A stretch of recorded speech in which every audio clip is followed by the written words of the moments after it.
Hey, hey, hey. Time for another out of this world story from rSpace. Some people want the white picket fence with the house, the family, and the dog. But sometimes that's all it might be. Today on rSpace, how long would it take you to realize it was just a fence? Finally got the closure I needed after 10.5-year relationship, but I wish I didn't. I met a girl in college while working at a specific office supply store chain back in 2011. It started as an innocent crush between the two of us, then eventually evolved into a bit of fooling around, both on and off work premises. I knew I liked her, and that she liked me, and the chemistry was through the roof between us. I also had my reservations because she was known as the easiest F in the whole job, and had sexual encounters with 3 of my coworkers. She came on to me strong, and I knew she was easy, and just wanted a chance with her. But then it developed into more. I had been fairly inexperienced sexually at the time, and she was opening up a whole new world to me, and was honestly the first girl to ever be that sexually interested in me. I felt like a king because, for the first time in life, I had a girl who didn't just have feelings for me. She wanted to jump my bones all the time and would often stroke my ego about how amazing I was in bed and the best lover she's ever had. On top of that, we were best friends, had everything in common, and had a bond that neither of us had ever experienced before. It was an incredible start. This went on for a while until I finally made things official with her. We continued to fool around inside and outside of work, and things were great until the newness started to slow down. At about the 6-month mark of our relationship, I noticed her sexual energy was kind of off. The dirty talk stopped, the enthusiasm subsided, and while her feelings for me were clearly getting stronger, we were saying I love you by then, the sexual chemistry died down a bit. I chalked it up to the fact that couples grow out of the honeymoon phase and start to settle into a sustainable routine. I was in decent shape at the time, treating her well and doing what would be considered necessary as the foundation of good sex and chemistry. We still had sex when we could, but it just wasn't as magical as it had once been due to her declining interest. At the time, we weren't living together, and she would often promise me that if we lived together, things would be different. This is where I began to start chasing the dragon, so to speak. I eventually brought up the issue again to her when I noticed things still weren't improving, and told her it was important to me and something I felt I needed to not only feel connected with her on a deeper level, but also as a man, it feels good to know you are wanted and needed by your partner, both physically and emotionally. She said it was nothing, and essentially she hadn't noticed a change. She told me things were fine and that she was just growing up. She considered her previous sexual energy as immature and that she isn't the type anymore to be all over a dude like that. We still continued to have sex once a week, sometimes more, but it was never quite the same. Occasionally, she would revive some of that old enthusiasm on vacations or times where she was particularly horny. In addition to our declining sex life, I started to notice little red flags, which were ultimately ignored in the long run, like her not being super generous, not being thoughtful as a partner. She had a habit of taking but not giving, and had no interest in doing anything to strengthen our relationship. She became complacent, lazy, combative, disrespectful, secretive, and generally took me for granted. Our first big blowout was over something I saw on her phone under the Whisper app. The Whisper app is essentially a place where you can make anonymous statements out into the ether, with no consequences since there is no identifying information. One thing she posted was, "I want to F my professor so badly." Someone replied to her message in a DM and said, "Just do it." She responded with, "I'm trying, huh." I confronted her about this and almost broke up with her over it, but stupidly decided to forgive her. This started a long trend of finding incriminating evidence in her phone. I should note that she had a rough childhood and had been diagnosed with depression and anxiety. I always took this into consideration, but couldn't excuse bad decision-making and overall being a bad girlfriend just because of the diagnosis, especially since I went above and beyond to give her all the love, support, and literally anything else she needs, in hopes of her maybe feeling inspired to reciprocate in her own way. I tried everything, spending more money, more dates, massages, foot rubs, home-cooked meals every night, words of affirmation, vacations, sex toys, BDSM, something she mentioned wanting to try, and to no avail. She just wasn't digging any of it. Despite all of this, my career was progressing well, my salary was getting bigger, and I started to get serious about the future, marriage, kids, etc. And I decided at around 5 years together to move in. It started out okay, and for a moment felt like we were getting into a groove and that our sex lives were improving. She was more helpful around the house. She eventually stopped complimenting me, only had sex with me if I asked, usually once a week, or when she noticed I was being kind of irritable. We became very stagnant and I was internally miserable, knowing that she essentially brought nothing to the table. Financially, I was the breadwinner and paying for mostly everything, didn't work to improve our home life, and could care less if I was being satisfied, despite having all her needs met and having an incredible support system. I kept trying to do my best and one-upping myself. Went on self-improvement journeys, tried to communicate more, and kept giving. She would say she's trying, but it was always in a way that was the least amount of effort and bare minimum, and would complain that nothing was ever good enough for me. Forgetting to do anything for my birthday, no sex on Valentine's Day despite giving her the works, coming home to her being off of work all week in a dirty house, while the first thing she asked me is what's for dinner. I was becoming exhausted with her and felt like a parent, not a partner. She ignored everything as usual and kept chugging along, thinking my life is this way because I'm not good enough. I need to improve in every way so she can finally see that I'm deserving of love and affection and that I'm worth putting effort into. My self-esteem was nothing at this point, and I eventually decided that the only way to fix this and finally get the girl I fell in love with back was to marry her. Insert facepalm here. I was still holding on to the sporadic moments of affection, the hope of better days, and the fact that if she was everything I needed before that, improving myself and her life can bring her back. In 2019, we finally tied the knot and had a beautiful destination wedding in Jamaica, where I told everyone who ever knew us that she's the one and we will be together forever.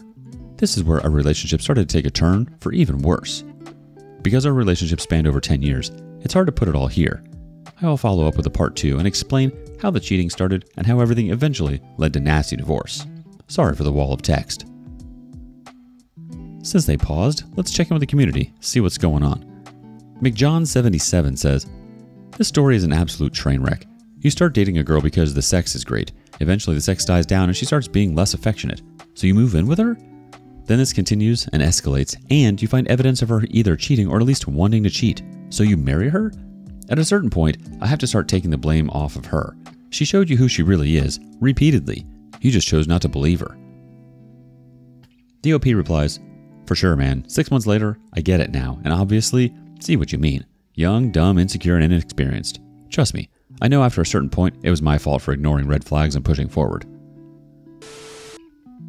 The comment speaks the truth. I think if you're wanting to settle down, get married, and have a family, it's important to do that with someone who's going to be loyal to you until the end, not someone who fantasizes about getting with other people and actively entertains it. It's important to know that we can't force people to love us.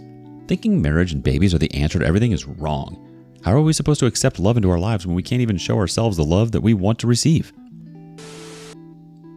On to part 2 and 3. So after our massive destination wedding and tens of thousands of dollars spent on an elaborate display of love, things didn't immediately decline. They actually improved a little. We spent the next few months in what felt like a mini honeymoon phase as we enjoyed the new title and presenting ourselves to our friends and loved ones as the couple that had made it. It felt like we had a fresh start, and while things weren't perfect, I saw her starting to try a little more. She was slightly more affectionate, a little more enthusiastic during sex, helping around the house, and with bills a lot more. She eventually decided she wanted to go back to school so that she could make more money and contribute more, and I agreed to take care of the bills while she used the money from her part-time job to pay for her school. It was at this point that the micro-cheating started to pick back up. The micro-cheating. 2014, before marriage. She posted a comment on an anonymous app explaining how badly she wanted to F her professor and confessed on said app that she was actively trying to do so. I forgave her. 2015, before marriage. A video was sent to a female ex-girlfriend of hers via email of her masturbating. She claimed to have not sent it and that it was a 6-year-old video despite having been sent the month prior. 2016, before marriage. I joked around with her one day and said via text, "I know what you did. Don't try and lie about it either." I knew she watched one of our Netflix shows without me. She then confessed and said she didn't mean anything by it and nothing happened between them. I was obviously shocked and didn't expect any of that to come out. She was hanging out with and flirting with an old friend from high school who clearly had feelings for her. We'll call him Jacob. She claimed nothing happened. I forgave her. 2017, before marriage. I saw a message between her and her group chat friends at work saying how her favorite sexual position is riding. In her personal life, she would tell me she hated riding and we rarely ever did it in the 10 years we spent together. In 2018, I started noticing that she was a lot more sexually active behind closed doors than she was with me, except for the occasional vacation, and even vacations were hit or miss. She started buying sex toys, noticed she was regularly watching porn and masturbating more often the moment I would leave the house. I have no issues with this. However, as you can imagine, I was hoping that somehow that would translate to something in our bedroom, and it never did. Despite my best efforts to create a safe space for us to enjoy sex together, for her, sex with me was a chore, a labor of love, something to pacify me and keep me manipulated. If she wanted her needs met, She would rather handle it herself, even when I offered to be a student, learn her body more, and learn how to please her in the way she needed. She continued to decline my offers and stood her ground, saying what you do already is fine. I'm good. I don't need all of that. 2019, 4 months before the wedding. I noticed her starting to become friendly with coworkers at her new job. This wasn't a problem, but they were a group of immature party girls that were dealing with a lot of situationships according to her stories of them. I would often drop her off and pick her up from work to make things easier for her, so I eventually got to learn a lot about her coworkers. However, there was a particular gentleman at her job that seemed to have a lot of attention from the ladies at work. We will call him Jason. Jason was a good-looking guy, on the shorter side, but very fit. Muscles and all, and many ladies at the job were willing to be a side chick to him since he had a girlfriend. One day, I came across a message to her friend at work explaining to her how hot she thought he was, how she's obsessed with his abs, and she thinks that Jason is going to get her in trouble with her fiancé one day. I confronted her and took the blunt of the blame for invading her privacy. However, the one time every few months that I would snoop through her phone, there was always something incriminating there. I never enjoyed looking through her phone because I knew I would always find something. We moved past that incident and still got married. In 2020, things started to decline as her mental health started to take a hit from the stressors she had in life, school, work, me, and my constant requests for improvement and for us to work together to make our lives better. The first thing that got me considering the idea of leaving was our first wedding anniversary. She didn't bother getting me a gift despite me getting a homemade gift for her and treating her to a day full of activities and a nice dinner. That night, she apparently decided that my gift was going to be sex, and she laid on the bed and with the most begrudging voice ever, she said, "Come on, hurry up and get it over with." I declined. The next day, when I confronted her about the lack of gift and her negative approach towards initiating sex, she got defensive and said, "I forgot, okay? I just didn't think about it." And in regards to the sex, "Nothing is ever good enough for you. Everything I do is wrong somehow." She began being a little more complacent, and while she was like a best friend to me, she lacked a lot of the characteristics that would make us feel like more than roommates. Friends with occasional benefits at best. We always got along when it came to things unrelated to our relationship, but I always felt like I was getting the bare minimum from her and constantly starving for love, affection, and sex. She used this to her advantage often and would attempt to use sex as an apology or get out of jail free card whenever I brought up an issue to her. Things chugged along, and we continued going through the motions. We were on vacations, activities, adventures, dinners, you name it, and it was still always just a watered-down version of the person I truly knew her to be. She was my best friend, but I started having trouble seeing a happy future with her. 2021, after marriage. I broke down one day after coming home randomly with my brother, catching her masturbating to a picture of Jason after we hadn't had sex in almost a month. I told her it made me feel unwanted and it hurt to feel like I'm being deprived because you're focusing your sexual energy on him by yourself. She denied it, said it's not like that, and that she still needs me and what I have to offer, and attempted to be the best version of herself for me for about a week in order to bring me back in. I fell for it. Not too long after this, her mental health took a turn for the worst, and she admitted herself into a psych ward. I came and visited her every day after work for 3.5 weeks straight, sat with her in the mandatory therapy sessions, and even brought her favorite foods and snacks when she didn't like the lunch offered that day. I believed if she can overcome her depression and get the correct treatment and therapy, that she would be a better person for me and our relationship would improve as a result. It did not. 2022, after marriage.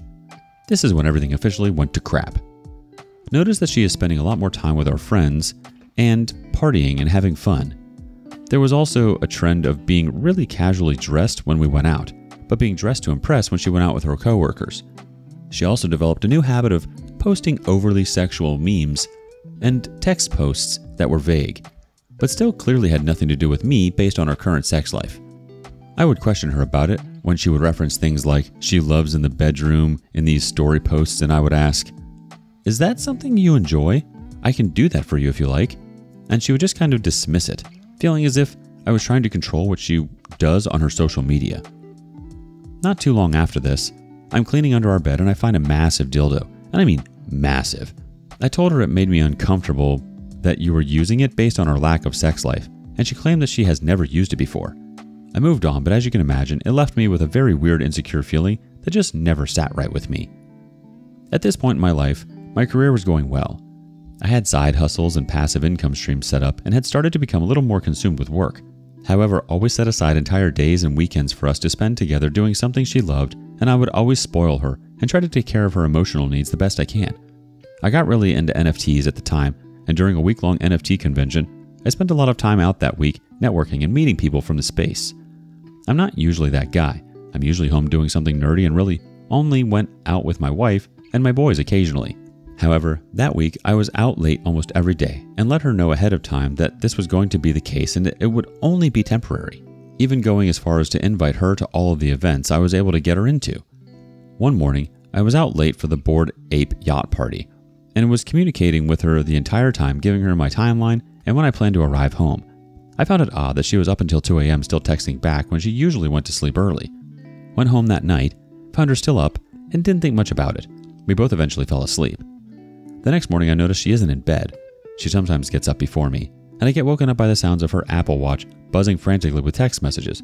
I look over and see it's from a group message with her coworker and a number saved as Tim Bumble. I opened up the text from her and discovered they were speaking with a gentleman named Tim from the dating app Bumble, who looked like a supermodel and sent them multiple pictures proving just how well endowed he was. Both my wife and her coworker were clearly interested in him, as I was hit with a long string of messages between the three of them planning a threesome for the following weekend. In addition to that, nudes were contributed to the group text by each party member, and there was even a side conversation between my wife and him outside of the group chat, where she expressed her personal interest in his member and the things she wanted to do to him. I officially lost my crap, and things didn't just go downhill from there.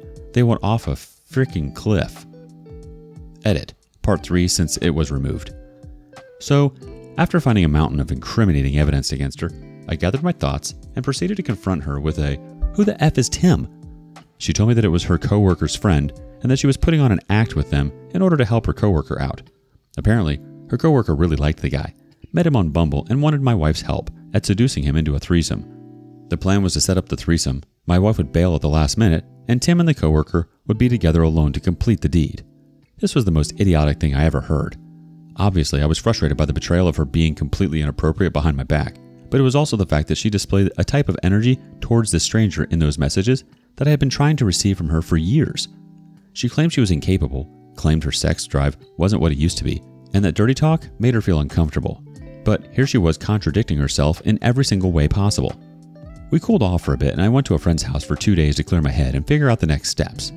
We were a week away from going on a 7-day cruise we had planned prior, and I was trying to figure out what to do about it. She obviously apologized profusely and admitted it was dumb to ruin her marriage over helping a friend F a stranger.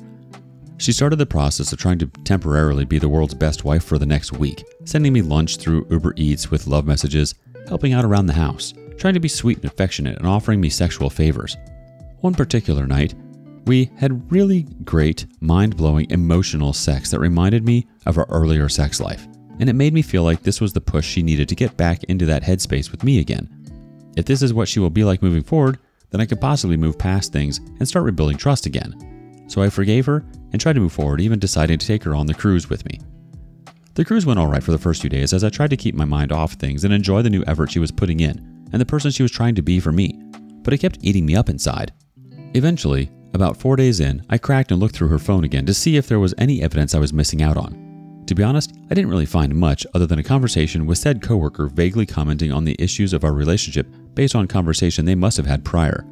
Apparently, she felt that there were issues and problems in the relationship leading to this that she felt comfortable telling her friends and coworkers, but never to me, even when we set time aside for weekly communication sessions. We argued about it, and she broke down crying and stayed in the cabin for the rest of the day, frustrated that I will never get over this and nothing she does will ever be good enough to fix it. The rest of the cruise was quiet and awkward as we tried to make the best of the situation, but the vibe just wasn't the same. When we got back, we started to discuss couples therapy and ways for us to build back up the trust and spark in our relationship. She agreed and I started looking up therapists and asking for her to do the same. She dragged her feet and never got around to the task despite spending hours scrolling on Instagram daily. Eventually, we found therapy we could afford and started doing sessions, but it was pointless since she put zero thought or effort into any of it and treated it all like a chore. Eventually, I snapped one day during our session, frustrated that she wasn't taking it seriously, frustrated that she didn't even help source the therapy for the problem she created, and even decided to post a funny meme that day about being in a threesome and not knowing what to do. Great meme, really funny, just a little too close to home. At this point, she was all out of effort and completely complacent and devoid of all giving a crap. She began doubling down on the partying and hanging out, began hanging out and talking to Jason more. spending a lot more time portraying herself as a promiscuous woman on social media and denying a lot of my sexual advances. I stopped planning trips with her or anything for the future because of how weird and uncertain things were. We spent a few months in a weird twilight space where we just went with the flow as roommates, not working on the issues at hand and trying to ignore the dying relationship. It was at this point I started noticing her and Jason getting closer. She'd always mentioned that he was a cool dude and they had similar interests: smoking weed, gaming, anime, etc. I understood why they were cool, and she would say things like, "He's short, he has a girlfriend, we're just friends, nothing more," and I would accept it, since I didn't have proof otherwise. I continued to snoop through her phone and didn't find anything incriminating other than walking to the train together after work and smoking weed on their lunch breaks. I told her based on recent events that alone time with him makes me uncomfortable, and I prefer if you not hang out with him alone outside of work. She agreed and assured me it would stop. A month later, I asked if she is still hanging out with him despite the picture being sent from him to her of her walking down the street.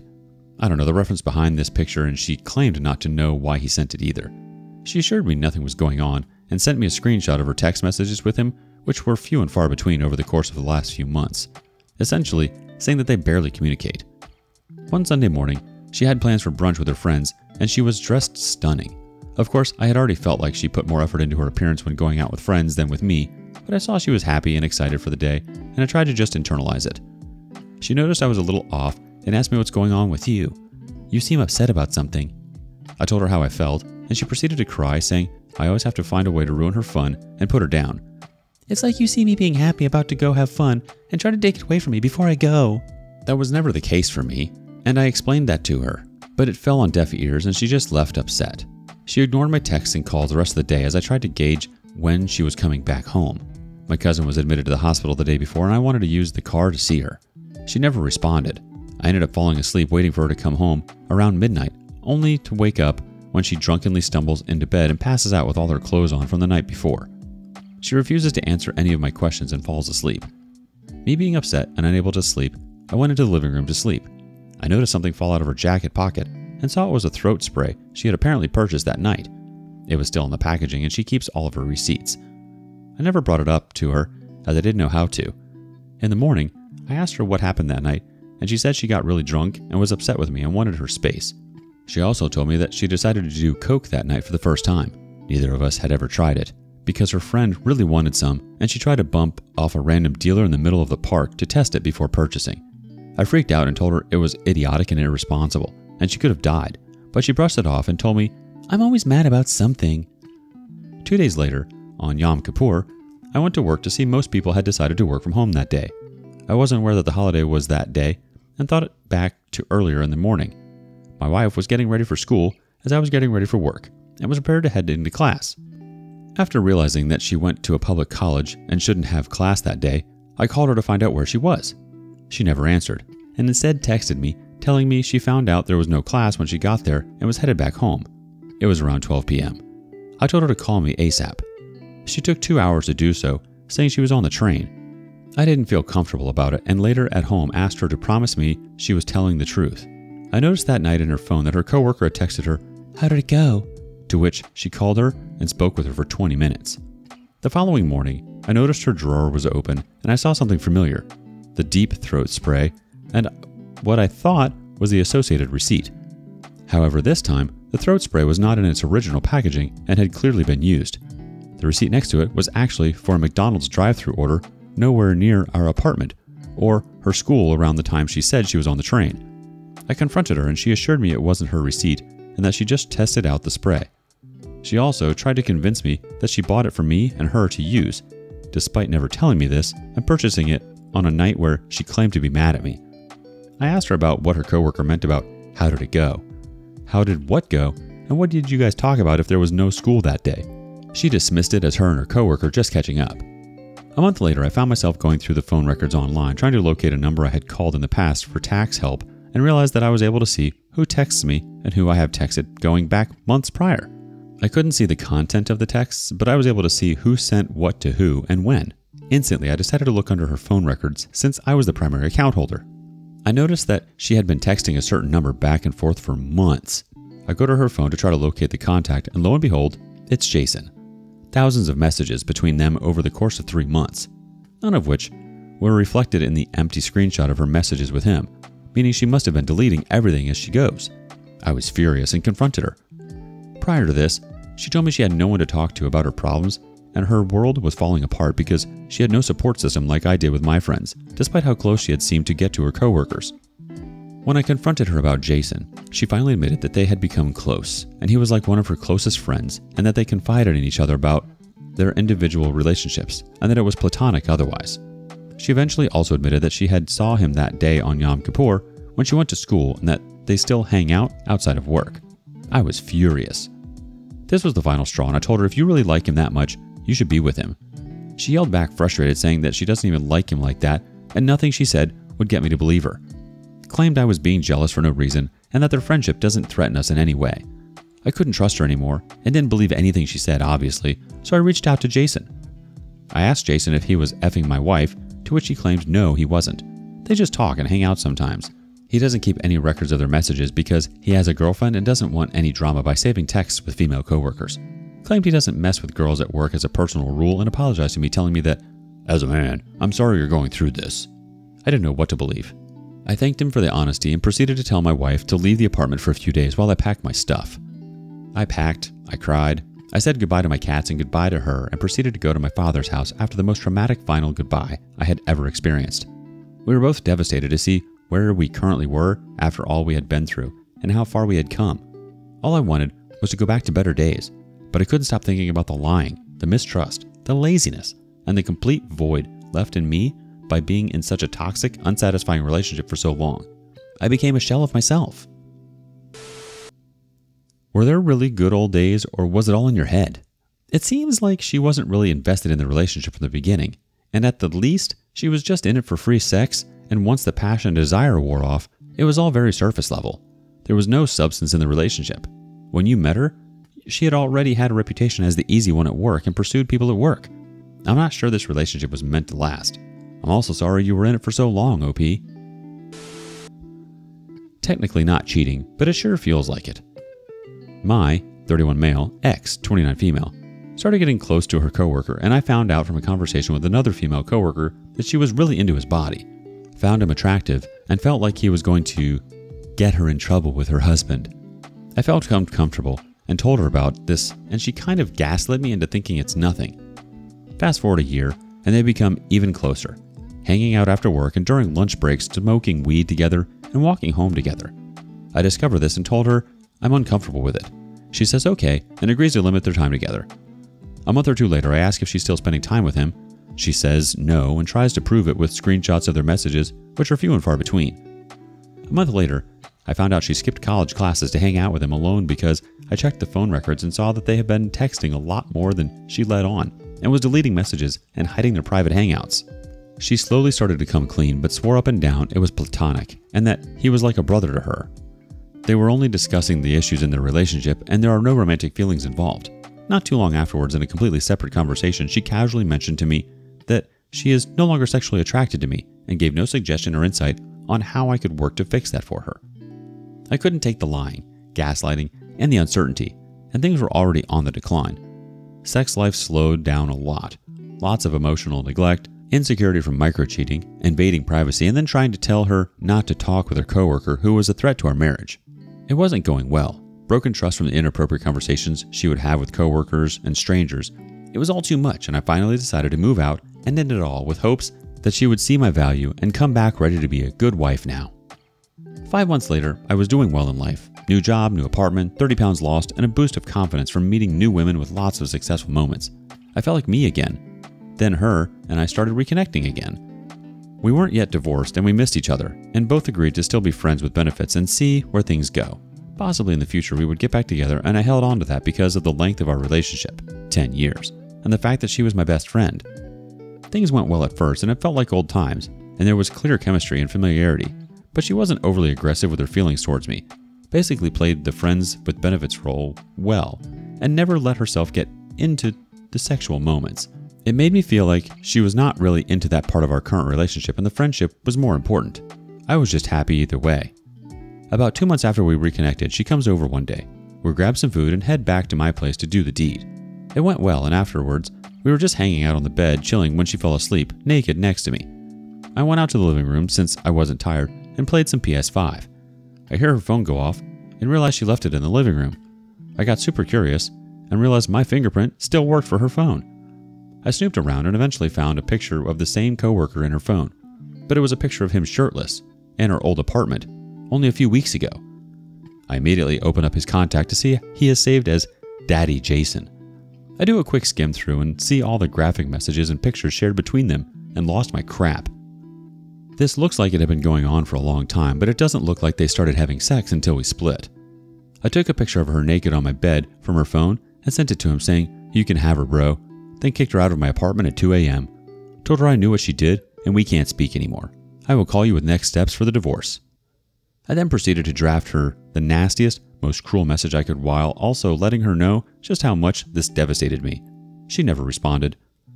She followed up a week later, obviously condemning me for everything I said. I wasn't proud of saying any of it, and my only purpose was to hurt her just as bad as I was hurt in that moment.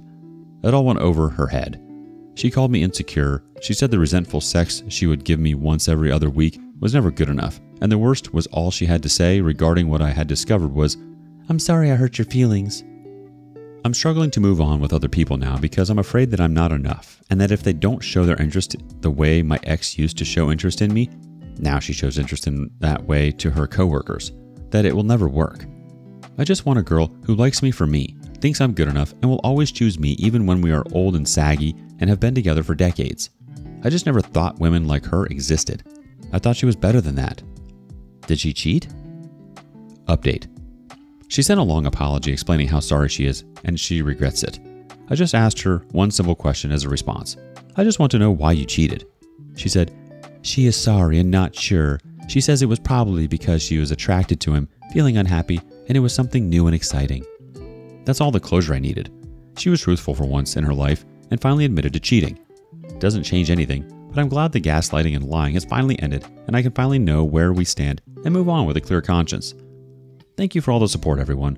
It's going to take a little while, but I will bounce back better than ever from this.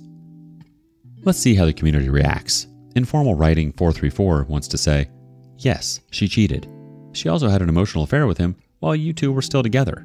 Disrespected you and talked crap about you a million times to him.